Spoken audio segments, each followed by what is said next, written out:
Opposition, the Honorable Dr. Keith Rowley.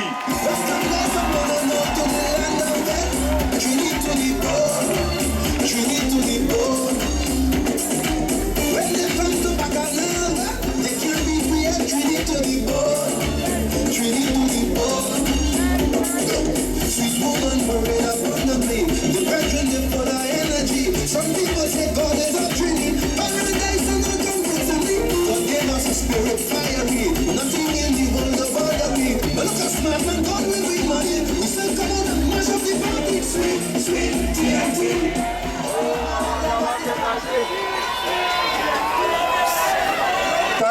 Thank you very much, Comrade Vincent Cabrera. Mr. David Abdullah, leader of the MSJ. Mr. Ansel Roger, President General of the OWTU.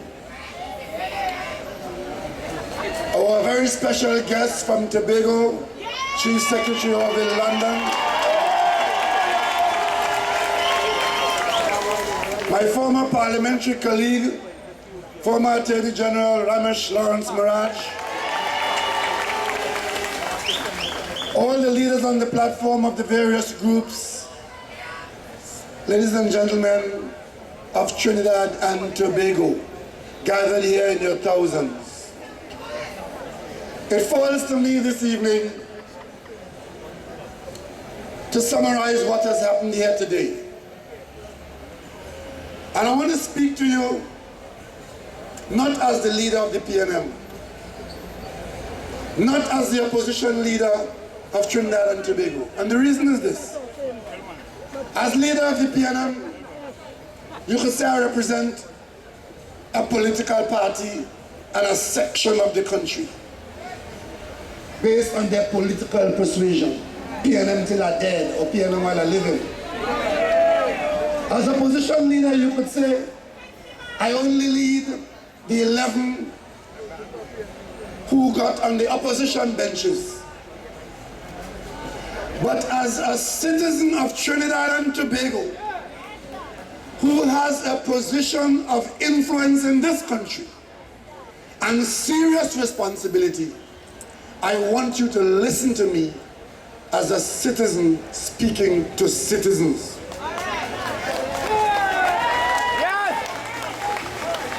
This is our country. There are people in this country who have one foot here and one foot somewhere else. There are those who have no intention of living anywhere else but this country. But whatever description fits you, this is your country. And when you walk through the sun today and walk around Port of Spain like you did today, only two things could make you do that. One is carnival music, and the other one is trouble in Trinidad and Tobago. Today you walked because there is trouble in Trinidad and Tobago. As citizen, I also can tell you that in the absence of Mr. Patrick Manning from the Parliament, I am the most experienced parliamentarian in the Parliament today. And that should count for something. And if it comes for nothing else, it comes for a sense of duty. And it's in that sense of duty that I led the parliamentary team in the interest of the people of Trinidad and Tobago to acknowledge that in the House of Parliament, regardless of whether you are UNC, NAR, PNM, in the House of Parliament, we are required to address each other as honorable. The honorable so-and-so, the honorable so-and-so. And if you don't address the person as honorable, the next title you can give the person is the member for so-and-so. The member for Diego Martin, member for Tonapuna. You can't call a lady she, you can't call a man he, and you can't call a person by the name they were christened by. Otherwise the speaker will stop you. You are to address as the honorable or the member for so-and-so. Honorable meaning that you are expected to behave in a certain way and to be worthy of honor. And if you miss that and you want to call the person directly, that person is not there in his or her own name. That person is there to represent the people of Tunapuna, of Karapichaima, of San Fernando, and that's okay. So when we go to the parliament as honorable men and women, under those conditions, and the government brings to the parliament a piece of legislation and says to us, we would like to do this for the people of Trinidad and Tobago, and make a case as to how that should benefit the people of Trinidad and Tobago. And all the honorable men and women agree to that. That is one issue. Whether you like the law or not, the honorable men and women passed it by unanimous condition. But in passing it, we trust our honorable colleagues because we saw pitfalls and we saw possibilities for wrongdoing and we saw possibilities for ne'er-do-wells to benefit. But we said to the government, we don't want that. So to prevent that from happening, we want a commitment from you that you will not do this. And the government says, you have that commitment. So when honorable men and women give a commitment to honorable men and women, today, once again, I want to tell you, the one thing that we, the PNM and the independent senators have to apologize for in this matter is that we trusted the government of Trinidad and Tobago. So, we passed the law, and then it was all in the hands of the cabinet. And as the Prime Minister herself said, the cabinet is not the parliament, and the parliament is not the cabinet. In the parliament, we represent the legislature. We're passing laws. In the cabinet, that is the executive. They are carrying out executive action. And having given the parliament a solemn undertaking under the rubric of honorable men and women doing your business, lo and behold, we were as surprised as you, having been given an assurance that it will take 3 to 4 years before that law was proclaimed, and therefore could in no way have benefited anybody who has since gone to the court to ask for an amnesty. There was no way, as we understood it in the parliament, that in 3 to 4 years from now, any such person could have benefited from that amnesty. Because they gave the parliament the specific assurance that it will take 3 to 4 years to build the various court complexes. It will have to come back to the parliament to amend the Supreme Court of Judicial Act. You have to bring the criminal rules, all of that. And then none of that happened. None of that happened.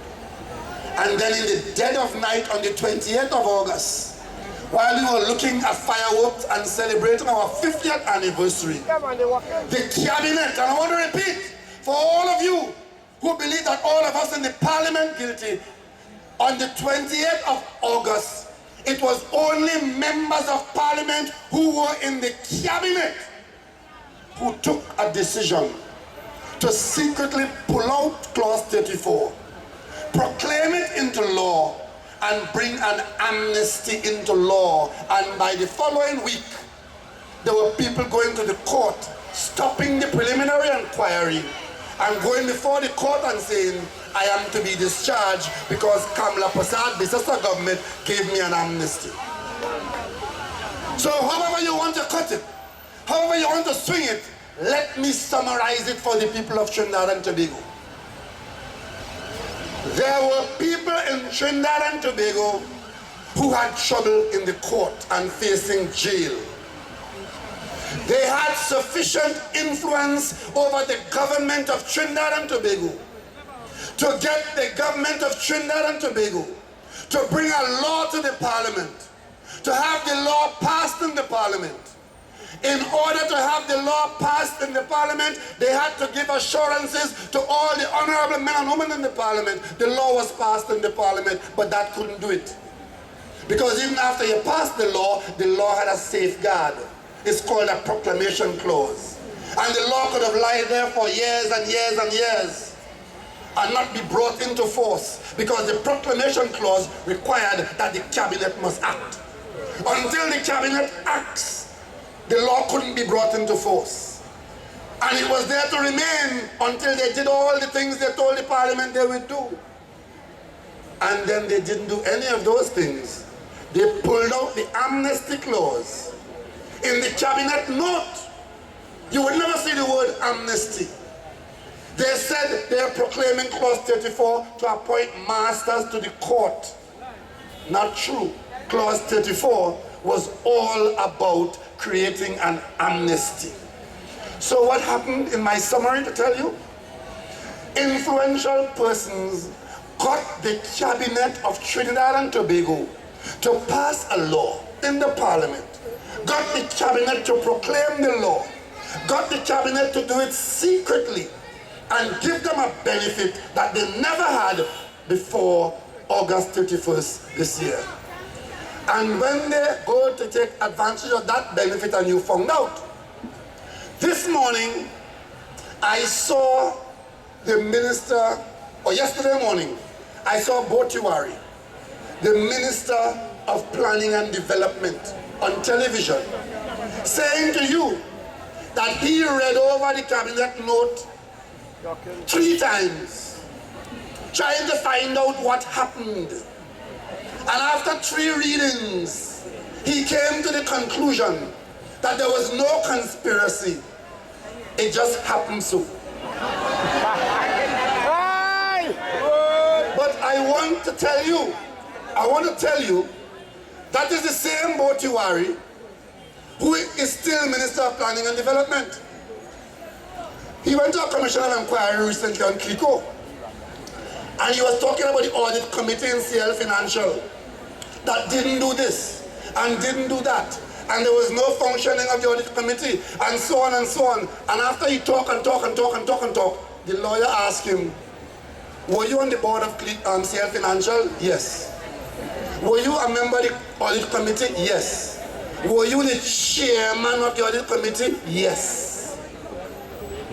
That is the Botiwari who telling you that he has seen nothing wrong, and he has find nothing wrong with clause 34 being proclaimed in the way it was. But more importantly, this morning before I left home, I happened to have sight of a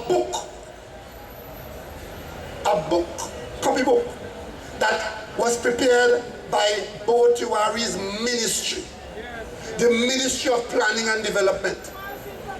On the front of the book is our celebration of our 50th anniversary as a country, prepared by the Ministry of Planning and Development. On the back of the book, for all our children to read and to learn from, is something called the timeline of our history. And that timeline purports to record all the major events in Trinidad and Tobago, from Columbus's discovery in 1498 to the Red House fire, and so on and so on and so on. And it ends with the arrival of the People's Partnership in Government and Kamla as the first woman Prime Minister. Nothing wrong with that. But in that timeline to teach your children on the 50th anniversary of this country's independence, it never mentioned that we got independence in 1962. In Botiwari's eyes, it was more important to record the arrival of Kamla Persad-Bissessar as Prime Minister. That was more important. And that got pride of place. But it never mentioned for your children's education that we got independence in 1962. And all the coming into being of Eric Williams and the various elections he won, that was not there. And that is the man who's telling you on television this morning, trust me, believe me, nothing wrong with it, clause 34, it was all accidental and we all missed it. How can we accept for the rest of their term. In fact, let me explain to you better than this. And on behalf of our children, because adults here and children listening. Many of you are spouses. If you're a man, you have a wife. If you're a woman, you might have a husband. The day something happens between you and causes a breach of trust. For example, if the wife has been unfaithful, or she was too friendly with a man, and the husband comes to the conclusion that she's being unfaithful, and there's this breach of trust. After that trust is breached, whenever she gets dressed to go down the road, he starts to think, is really down the road she going? I wonder who she going and meet. I wonder when she coming back. That is what a breach of trust does. So therefore, when the cabinet does something like they have done here now, and try to explain it away as how Sparrow sing line excuse. You ever Sparrow Calypso? He had his hand down in she breast because a bee was stinging she. Right, that's the same kind of story the government giving us now. Okay? And if you believe that, Sparrow could sing for you. But then, we are required now to have this government in office. They will bring legislation to Parliament. Let me give you an example. Somewhere in the pipeline is a piece of legislation to regulate the insurance industry. It ticks so in pages. Fundamental changes in the insurance industry. This is going to be brought by the same government, advised by the same Attorney General. And what is the opposition to think? That of the 5,000 clauses in there, I wonder which clause in here is setting up the people of Trinidad and Tobago. Which one? We don't know. And even if we read it and read it over and over again, we still believe that they're hiding something inside there. And that is how we will relate to the government and the Attorney General for the rest of their term. But more importantly, having done what they have done, their beneficiaries are now going to go to the court, as you have seen. And we are heading to the Privy Council. And when it gets to the Privy Council, the only chance the state, and that means you, the people of Trinidad and Tobago, the only chance that you have is if somebody arguing for the state could point out to the Privy Council that what happened in Trinidad and Tobago in August of 2012 is that the cabinet misbehaved, the Attorney General underperformed, and the Privy Council must let the public interest supersede the private interest. So true. Who is going to argue that up there? Anand Ramlogan?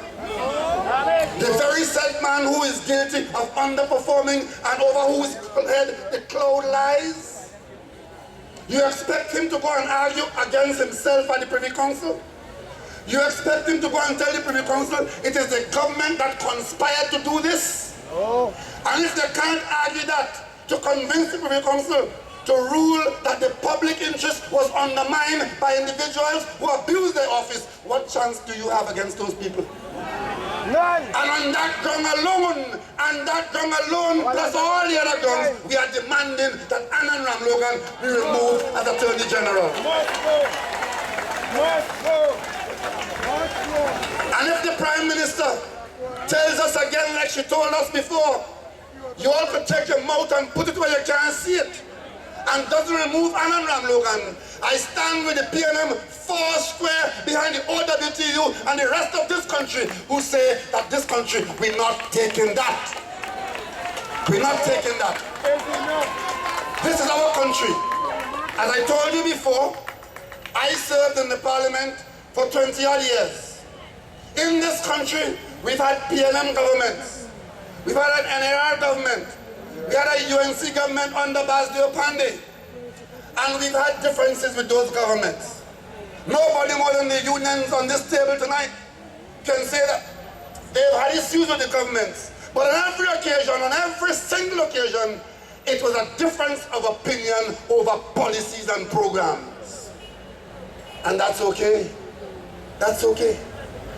You can differentiate on policies and programs. But what happened under the Kamla Persad-Bissessar government never happened under any other government in this country. You didn't walk today. You didn't walk in this hot sun today and come out here in your tens of thousands because you're objecting to the smelter, which is a program. You didn't walk today because you're objecting to the policy of maintaining URP at some price per day. You didn't walk today because your school was not repaired. You walked today because you saw a threat to the democracy and an abuse by the office holders. Because for the first time, and maybe the only time known to me, in the Commonwealth, a cabinet decided to use the authority of cabinet to undermine the rule of law in the country, to create a loophole for finances of the party to get away. That's what it is. From the outside world looking in, they could dress it up as much as they like. What the outside world would see, they would see it more clearly than you, because sometimes you're too close to the forest, you can't see the wood for the trees. But the outside world looking at us will see a government that did what we saw them doing, which we were betrayed in the parliament, and which we are fighting here now, a government that used the authority of the cabinet office to create benefits for their friends through a law that they secretly proclaimed. I know, a simple question being asked. Simple question being asked. We met in the parliament twice on this matter, subsequent to the proclamation of this law. Once we came in emergency session to repeal the law for whatever that is worth. The Prime Minister did not say a word. Where in God's name could you hear in any business in this country, there's a disaster in the business and the shareholders have called the business to account and the general manager or the chairman of the board has absolutely nothing to say? Then we file a motion of censure against the Attorney General, who has the responsibility for making sure that laws are passed properly and that what happened there didn't happen. It is precisely to prevent this from happening why the Constitution spells out that there must be an Attorney General. And he is the only person beside the Prime Minister whose job is spelled out in the Constitution. And therefore, when we went to the Parliament to move a motion of censure, it wasn't because he is Indian according to Jack Warner. It is because, as Attorney General, he failed to do the job as required by the Constitution. And the Prime Minister, for the second time, doesn't have a word to say. From the outside world, looking in, they begin to see us as the classic banana republic, where office holders could abuse their authority to please their friends, family, and finances and other favorites. And when they see that, they call that corruption. Corruption. So today, I want to say to all our children in Trinidad and Tobago, what this march in Port-au-Spain today means. It is all of us saying to you, the children, the young people, what you have seen in Clause 34 does not represent the best of us. We are rejecting that. We are rejecting that. We are better than that. And I want to say to the outside world, to those looking on at us from outside, I want to ask of you, I want to beg of you, don't judge us by the standards of Kamla Persad-Bissessar and her government. We are rejecting that. And if nothing else today, by marching in your thousands, you would have sent that message to all concerned persons that there's hope for Trinidad and Tobago. There's hope for Trinidad and Tobago. You today have demanded loudly and clearly morality in public affairs, and you have rejected the scandalous behavior of the government of Trinidad and Tobago. And they say, we can't do them nothing. Uneasy lies the head that wears the crown. She's royal, Uneasy lies the head that wears the crown. Because this is not the end of the beginning. This is not the beginning of the end. This is the end of the beginning, because the people will take back the authority you gave unto them. They got their office under a law called Representation of the People's Act. That means the power is yours. The power is yours. And you've demonstrated a willingness to not accept it. So today, I want to thank you all for coming out in your thousands. And for all those who wanted to be here, who couldn't be here, stand up for morality in public affairs. Thank you and good day. Hey, yo, yo.